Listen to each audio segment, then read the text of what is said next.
అందుతుంది. అంటే సుమారుగా ఎన్నికల వాతావరణం ఏర్పడిపోయింది. ఒక విధంగా చెప్పాలంటే స్లోగా హీట్ కూడా ఎక్కుతా ఉంది. ఎన్నికల వేడి కూడా ప్రారంభమవుతా ఉంది. ఈ క్రమంలో ఆంధ్రప్రదేశ్లో ప్రధాన ప్రతిపక్ష నాయకులు కదలిరా అనే కార్యక్రమం, ఆయన అబ్బాయి లోకేష్ శంఖారావం, వైఎస్ఆర్ కాంగ్రెస్ పార్టీ ఏమో సిద్ధం అనే పేరుతో బహిరంగంగా ప్రజల మధ్యకు వెళుతున్నటువంటి సందర్భాలు. సరే, ఇంకొక ఆయన ఉన్నాడు ఆటలో అరటిపండు. ఆయన ఎక్కడున్నాడో, జనంలో ఉన్నాడో బయట ఉన్నాడో తెలియదు, కానీ ఆయన వారాహి అనేటువంటి ఒక వెహికల్ ఎప్పుడో పాపం తయారు చేసుకున్నాడు. ఇప్పుడు కోసం మరి ఎప్పటి కోసం ఎన్నిసార్లు ఎక్కాడో తెలియదు. దానికి ఆయిల్ కూడా కొట్టించినటువంటి పరిస్థితులు కనిపించడం లేదు రీసెంట్గా. ఇది వాళ్ళ రాష్ట్రంలో ఉన్నటువంటి పరిస్థితి. అయితే కదలిరా అనే అంశాన్ని మనం ఒకసారి చూసినట్లయితే చాలా చోట్ల చంద్రబాబు నాయుడు గారు బహిరంగ సభలు నిర్వహించారు. కదలిరా అంటే ఎవడు రావటంలా, ఎవడు కదలటంలా, వెనక కుర్చీలన్నీ ఖాళీలు, ముందు పాపం ఏదో ఉపన్యాసం చెప్పేటటువంటి కార్యక్రమం చేసి కంటి తొడుపు చర్యలుగా బహిరంగ సభలు నిర్వహిస్తున్నారు. అది పాపం నారావారి కదలిరా పరిస్థితి.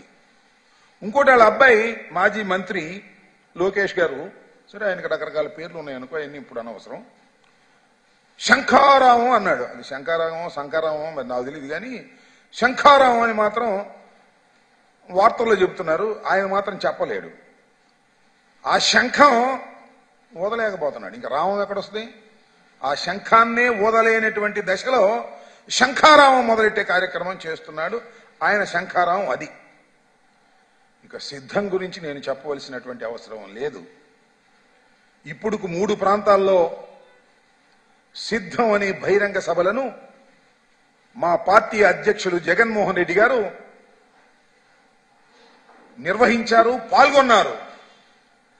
పాల్గొన్న ప్రతి సిద్ధం బహిరంగ సభ కని విని ఎరుగని రీతిలో రాజకీయ చరిత్రలోనే ఇంత ఉత్సాహంగా, ఇంత భారీగా జరిగినటువంటి సమావేశమే లేదన్నట్టుగా జరుగుతున్నాయి.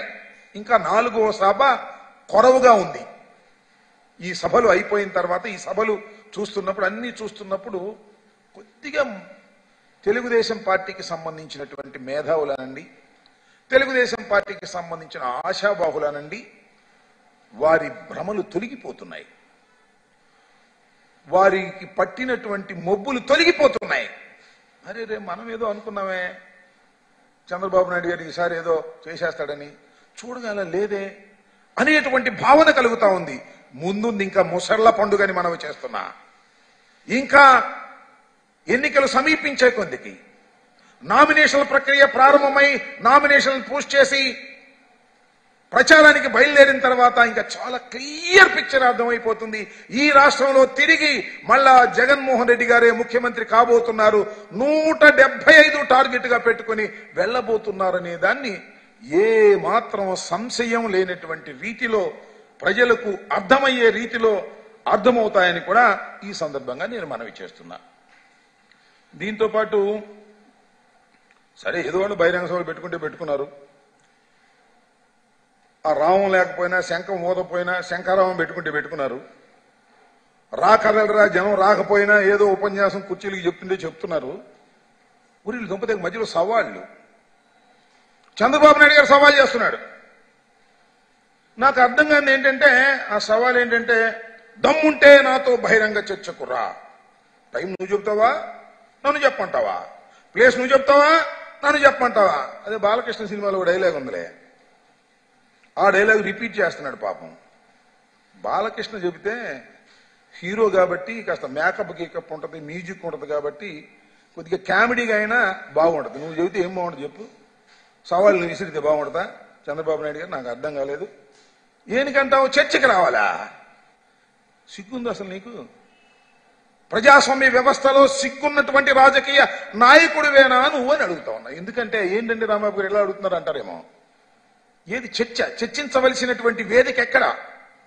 చర్చించవలసినటువంటి ఏ వేదిక ఆంధ్ర రాష్ట్రంలో ప్రజాస్వామ్యబద్ధంగా శాసనసభ, ఆ శాసనసభలో చర్చించవయ్యా బాబు, ప్రధాన ప్రతిపక్ష నాయకుడివి చర్చించు అంటే నేను చర్చించను, నా వల్ల కాదు, ఇక్కడ నేను అసలు శాసనసభకే రానని పారిపోయినటువంటి దద్దమ్మవు నువ్వు.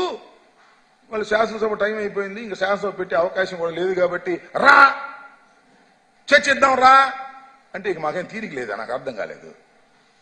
జగన్మోహన్ రెడ్డి గారికి తీరిక లేనటువంటి సమయంలో, సిద్ధమవుతున్నటువంటి సందర్భంలో, బిజీగా ఉన్నటువంటి సందర్భంలో అబ్బా మా చంద్రబాబు కూడా సవాల్ చేశాడని అనిపించుకోవడం కోసం దద్దమ్మ సవాళ్ళు చేస్తున్నావు. సరే ఓకే, నువ్వు చేయొసా సవాలు, రా, నేను సిద్ధంగా ఉన్నా, ఎవ్వరూ అవసరంలా. జగన్మోహన్ రెడ్డి గారు చాలా బిజీగా ఉన్న, నీలా ఖాళీగా లేడు. మేము టిక్కెట్లు, సిద్ధం ఏర్పాట్లు, ఎన్నికల కోసం మేము ప్రణాళికలు వేసుకోవడం, we are all very busy, our leader is very busy. అసలు నీకు సవాలు చేసే నైతిక హక్కే లేదు, ఎందుకంటే శాసనసభ అయిపోయిన తర్వాత నువ్వు సవాలు చేస్తున్నావు చర్చల గురించి, కాబట్టి నీకు అలాంటి సవాలు చేసే నైతిక హక్కే లేదు. లేకపోయినా కాసేపు for a while I'm ready, లేదా ఇంకెవరన్నీ పంపించమంటే పంపిస్తాం, దేనికైనా సిద్ధం. నీ తెలుగుదేశం ఆఫీసులో అయినా చర్చకు సిద్ధం, గుర్తుపెట్టుకోమని మనం చేస్తున్నా.